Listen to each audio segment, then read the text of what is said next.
All right. I think what I'll do is I'll start, and then we'll see if more people will end up joining. There's only a few that haven't joined yet, but we'll dig in here. So hopefully you had a good break. Um, Maybe took some risk and tried something different. That would be great.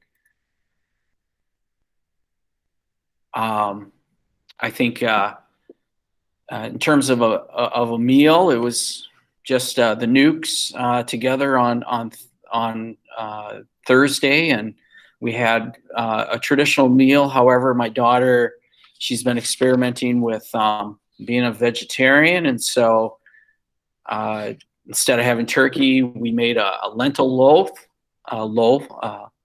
There we go, and it actually tasted pretty darn good. So a good risk there as well. Hopefully you didn't work too much during the break. Just had an opportunity to recharge your energy cells. And if you're into The Mandalorian, that was a really good episode on Friday. Look forward to the upcoming one as well. So a lot of good stuff. And we did allow our son to come home from college. I know there are some out there that wouldn't let their kids come home from college. We did leave our son come home for college, and it was good to see him. So it was a good break. All right. What I'll do, we'll just get right at it. And so if you remember from last time we met, whether it was 1.1 or 1.2, does anyone know where we left off? What was the conflict that we were engaging, or we had just finished studying? Throw in the chat or verbalize it. War? What's that? Or Chinese Revolution or something, Civil War? Yeah, either would be fine. We'll call it the Chinese Civil War. So spot on there, Chinese Civil War. And so that tells us we were just starting our second unit, and that's what we will do here is we'll continue with that second unit, and we will expand and look at topics like the Spanish Civil War, which will start today, and then look at the First and Second World Wars as well. And so each week, so this week we'll look at the Spanish, next week we'll look at the First World War, and then the third week we'll take a look at the Second World War. And right before we go on winter break, we'll do an assessment related to all those conflicts. And so with paper one, you might remember we worked on some paper one skills. Those were sources. Looking at different sources and manipulate them. Well, now with the world wars and with the civil wars, we'll engage in what we'll call paper two skills. So that means some writing. So I would anticipate week 4, you will have some type of writing assessment related to that. All right, so a lot of good sweet stuff with that. And then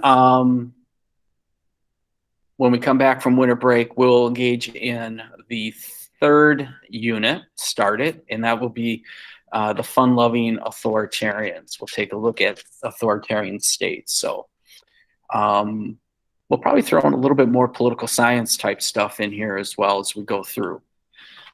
So that is kind of like the big look at some of the topics that we're going to engage in. All right. And so the keys to success is always stay on top of the assignments, try to meet those deadlines. I know I can at times be aggressive, and I did reduce some of the workload, so hopefully it's a little bit manageable, all that. And as always, please reach out if there are questions or concerns. All right, so let's dig at it. I've shared with you my screen here, and so we are going to start off with here a big thought, imagery. All right, and so photography, both still and motion pictures, was used by the Nationalists and the Republicans in the Spanish Civil War to affect public opinion outside of Spain? How was visual imagery of the conflict, affect people's understanding of war? So it doesn't necessarily have to necessarily be about the Spanish Civil War. It can be about wars in general. It can be about conflict in general. How does visual imagery affect our understanding?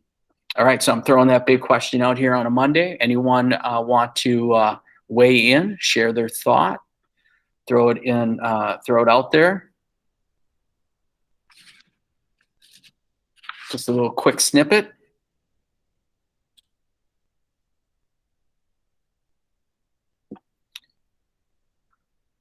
You can throw it in the chat. However, I probably won't be able to see it because I'm sharing my screen and all that.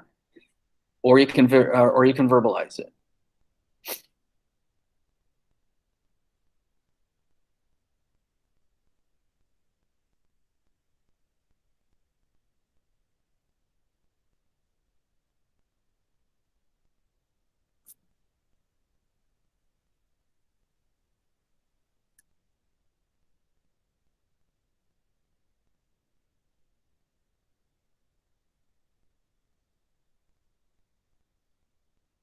All right, I can called up my iPad so I can see if you put some stuff into a chat. So if you want to do that as well. So while you're thinking about this imagery idea, in the 20th century, the use of media is going to play a big part here.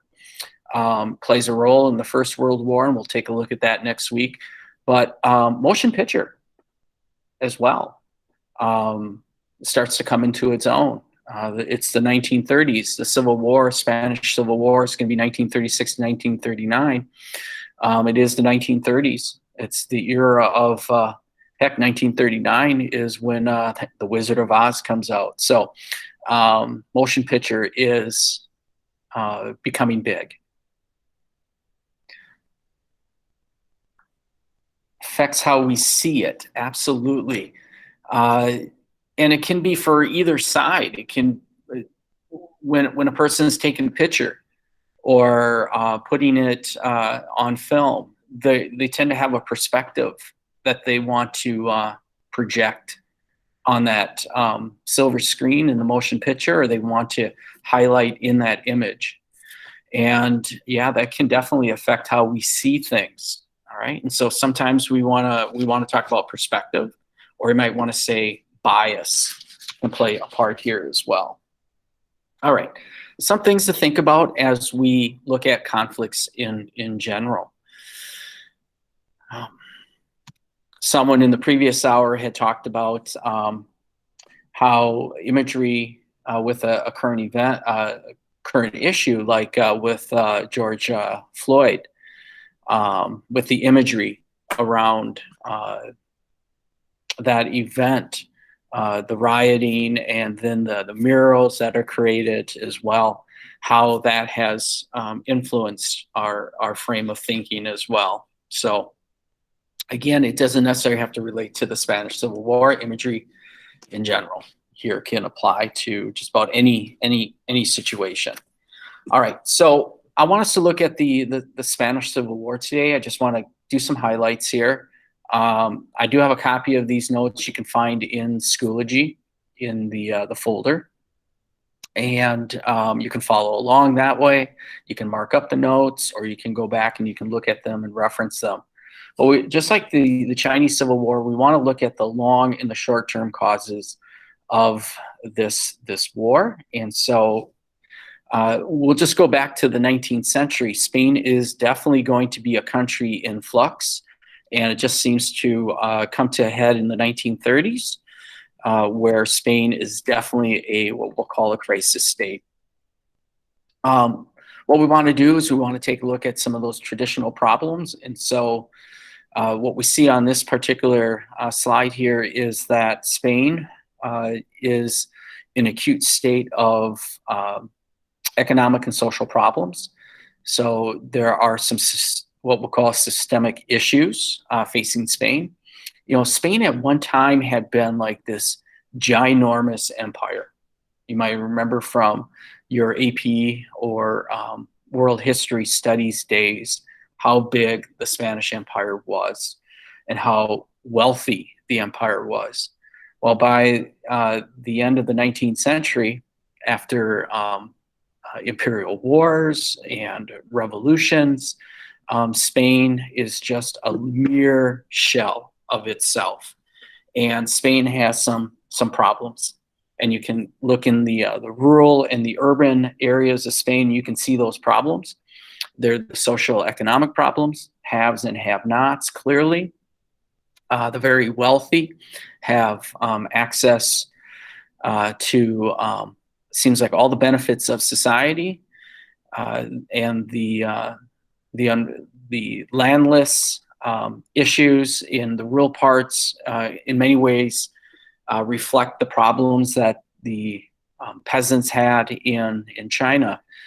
Just simply access to the land and being able to have some employment opportunities are a problem out there in the rural parts.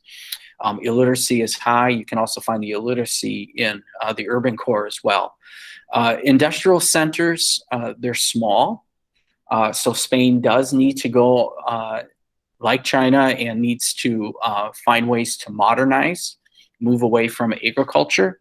But there's working and living condition issues in some of the industrial centers like Barcelona, and issues revolving around labor tension, around some of the ways to address these issues. And so we create some polarization. We do see the growth of trade unions simply because they're trying to find ways to alleviate some of the problems. And these trade unions tend to be left leaning. All right. As always, if there's any questions or concerns, please let me know. You can always chime in your thoughts and opinions as well. That'd be great. One thing I know is seems to be the era of sweet mustaches, and Alfonso XIII there definitely fits into that category of having a sweet mustache. Political instabilities. So you can have the economic and social instability there, and that's going to create a crisis state, but then you can throw in the political instability, and now you've got this really hot mess situation happening in Spain. And the 1920s and 1930s, the instability is going to get stronger. So when you look at this list, it just shows that there's a number of factors contributing to the instability. Spain might be unified. In 1491-92, Spain becomes unified, but you could say that it's far from really being unified. There's regional divisions, and so you have separatist movements. Now, you might be familiar with the regions Basque as well as Catalonia. Catalonia has been in the news probably the past 10 years because it tried to break away from Spain. And so you've got this separatist feeling movement. And by the 1930s, these areas want more influence. They seem to be separate cultures. They also seem to be doing better economically. And they just don't feel like the Spanish government is really taking their concerns serious. So you got regional divisions. You have the role of the Spanish army. The Spanish army had been a major player in protecting the empire. However, that empire has gotten smaller. And so the role of the Spanish army, we could probably throw in the Navy there as well, is in flux. The Spanish army is tied to the wealthy. It's tied to the King Alfonso here, the 13th. It's tied to the Catholic Church as well. So the Spanish army is a symbol and protector of conservatism in Spain. And they're just looking to find their role as they're moving into the 20th century here. The Spanish army, though, has the image of being brutal. and that is creating tension with the Spanish people. The role of the Catholic Church: the Church has a huge influence in Spain. It's a traditional institution. The church is the Roman Catholic Church, and that is the official religion of Spain. It has its influence in the military, it has its influence in the conservative, wealthy class. It has its influence in education, has its influence in politics. It has its influence with King Alfonso XIII. It has a significant role in Spain here. And so if there's going to be any change going on in Spain, it's going to create some ripples with the Catholic Church. Now, to add some more to this political instability, in the 1920s, Rivera is going to dabble with creating a dictatorship. So they're going to move away from a republic. And a republic was actually created as a result of the war that they had with the United States, with the Spanish-American War. And they created a republic. Now, with the dictatorship created in 1923, they move away from it. Rivera is going to try, but fails to address some of these issues that is confronting Spain in the early 20th century.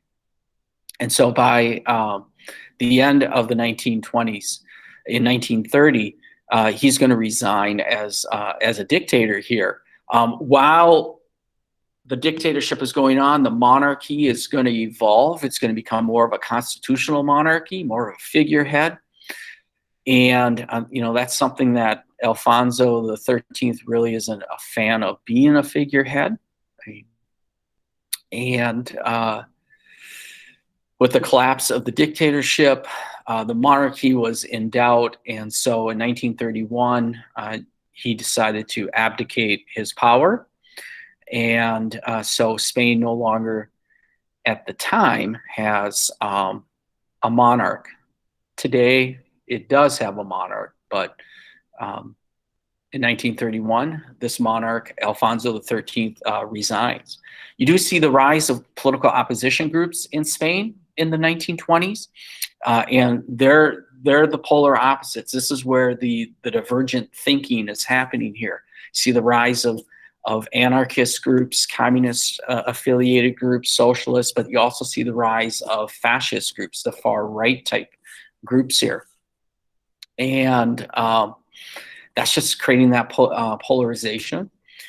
And perhaps maybe this political opposition is influenced by foreign powers. All right. And so just like in the Chinese Civil War, we looked at the role of the foreign powers, the Soviet Union, the United States. Here, we want to take a look at the role of foreign influences like Germany, Italy, and the Soviet Union. This is like a great laboratory for them. And so in some cases, we look at this potential civil war as a precursor to the Second World War. So there's a lot at stake here. All right. The political polarization, we're not really going to need to necessarily know what the left wing and the right wing governments are doing, but what we do need to know is that the governments that are created in the 1930s are going to be short-lived governments. They are coalition governments. Does anyone know what we mean by coalition government, or what I mean by coalition government? You either throw it in the chat or you can share what you think a coalition government is.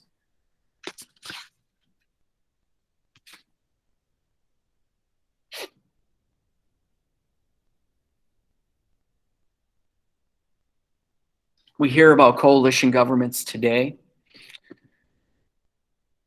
Not so much in the United States, but we hear that in other countries. So what could a coalition government be?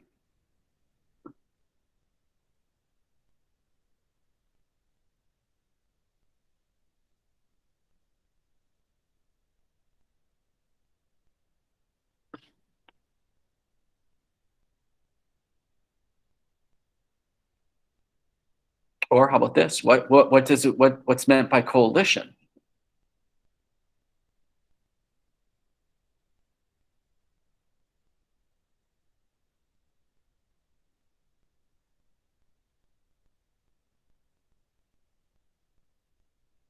right. Okay, I don't see anything here. Coalition governments are very much associated with parliamentary type systems. So something that you see like in England, some you see in Germany, some you see in Israel. Most European countries have a coalition government, and in many cases, it's different parties that are able to put together a government. And so when you look at the prime minister and the different ministers that make up the government, they might come from different parties, different organizations. And that's what you see in Spain in the 1930s, or the first part of the 1930s, is these coalition governments. They're going to struggle because they're very tenuous. The people are only part of the coalition government because they have an interest. And if their interests aren't being respected, or if their interests are being met, they can pull out, and the collapse of the government. So we see from 1931, 1936, left, right, left-leaning coalition governments. And so the first left-leaning coalition government tries to take on a lot of issues. And you can see that list there, from agrarian to separatist reforms. They want to address, seems like, all the issues right out there, throw everything against the wall and hope something sticks, perhaps. So try to deal with the land issues, try to deal with worker conditions here and modernization, try to take perhaps maybe away some of the power of the church, reform the military so it's not quite as brutal perhaps, or as large, and have a big influence, and maybe try to find ways to please the separatists. Well, the coalition government is going to fail by 1933 and is going to have limited success. And so then you see the rise of a right-wing Republican government. And that means they're going to be more conservative in nature. And this, we also see some ultra-nationalistic feelings, rhetoric, and fascist ideas thrown in here. And this government is going to exist for the next 3 years as well. And they pretty much try to undo everything that the previous left-wing Republican government tried to do. In 1934, you will see an uprising that's led by socialists in the industrial region of Asturias. It fails, brutally put down, but it sends a message that perhaps these groups are going to use violent means to achieve their goal. And whatever that goal is, you know, depends on their political philosophy. So you're going to see the collapse of the coalition right-wing government here. And who makes, again, up this coalition? It could be what we'll call monarchists, individuals. It could be nationalist groups here. It could be conservative groups here. It could be even people of the military making up this coalition. So the coalition fails. They have an election, and the Popular Front wins, and it is also a coalition. It is a very tenuous coalition. It's made up of anarchists, socialists, communists, and they will try to have a reformist agenda, but it's going to create more opposition. And the military now is going to be directly involved in this opposition. And the military is going to stage an uprising in July of 1936. And it's going to be, one of the principal leaders of it is this guy in the middle of this photo that I'm circling right now, and his name is going to be Francisco Franco. He's a very interesting individual, and he's going to eventually emerge as the leader of the opposition to the Popular Front. All right, so the Civil War really is on at this point in July of 1936. Now, why did the Civil War break out? Well, It depends on your interpretation here. And we always like to focus on historiography here. And so when I say the nationalists, these are right-leaning groups. All right, so these could be your fascists, these could be your conservatives, and the nationalists are going to blame the left. They're going to point the finger at the left and say, you're the reason for this war. You have lawlessness. You are trying to break the status quo. You want to create a social revolution. And so they felt they needed to take action to kind of preserve traditional values, privilege, religion, the status quo. All right. And so nationalists, this again is going to be like your right wingers, your fascists fit in there. Francisco Franco is part of this group. Okay. The Republican interpretations, they are sometimes called loyalists.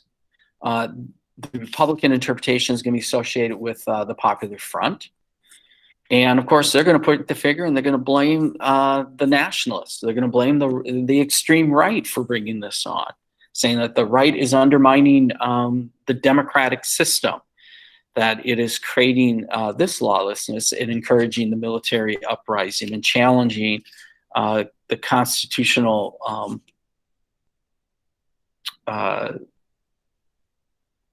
system that had been created,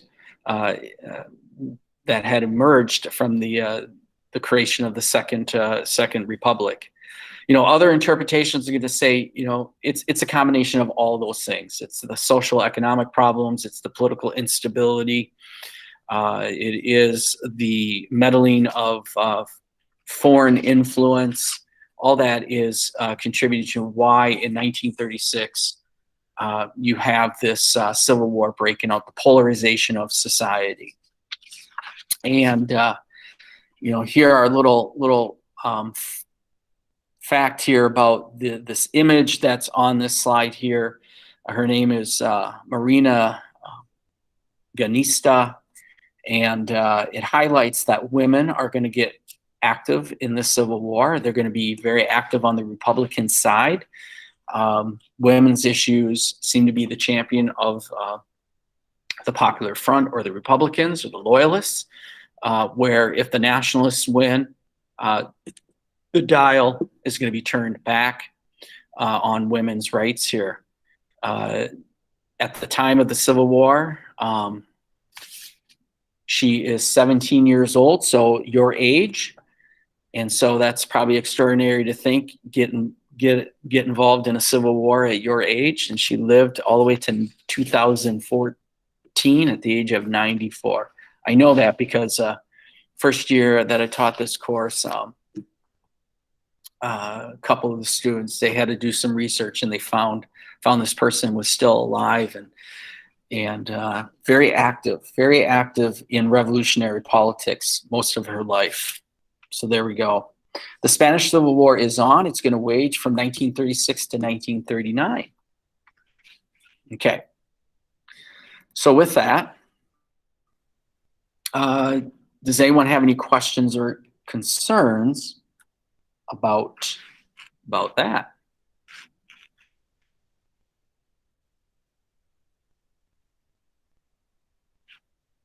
All right.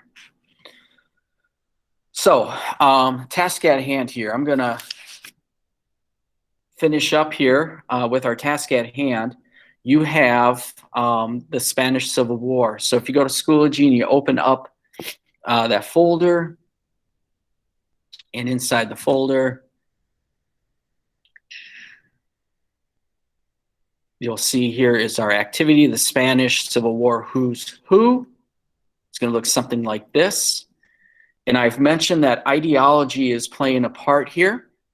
This is a big temptation. And so we need to take a look at this ideological difference that's just contributing to the polarization of society.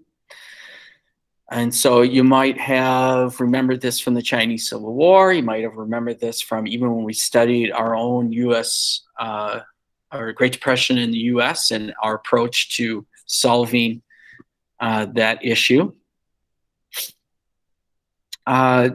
This activity is going to have you look at a number of individuals, and yeah, the list kind of looks long, and you might, there are a few names on there, but it should go rather quickly because you just simply want to determine their views, left or right. And so I got a couple of examples here. King Alfonso the 13th. He was the monarch, and so he was going to be right-leaning. He wasn't a modernizer by any means. And then you have Prato, who's on the left, and a very influential social workers party, the PSOE, which is going to play a prominent role here in the left-leaning governments. And so you want to take a look at these others, and based on their views, try to determine, are they right or left? And so you've got that little chart up here, or that little graphic up here that could possibly help you in that endeavor. And so you want to use that who's who there, but also chapter 11 in your textbook helps out as well. And then, of course, as always, we got to throw some summary questions in there. What makes government legitimate in the eyes of the citizens, and what can a government do to increase its legitimacy? So it's not necessarily just about Spain, but it's about governments in general. You can think about our own government, you can think about other governments, but what makes it legit is the key thing here. So with that, this task, it's quick, shouldn't take that long. I think I have it due today at 11:59. So aggressive, right away out the gates. But let's have it for tomorrow, so we can address some of those, especially those last two summary questions. Okay. All right. I took a lot of the time. May not always do that, but today's the first day of the new track. So with that, does anyone have any questions about anything? About the assignment?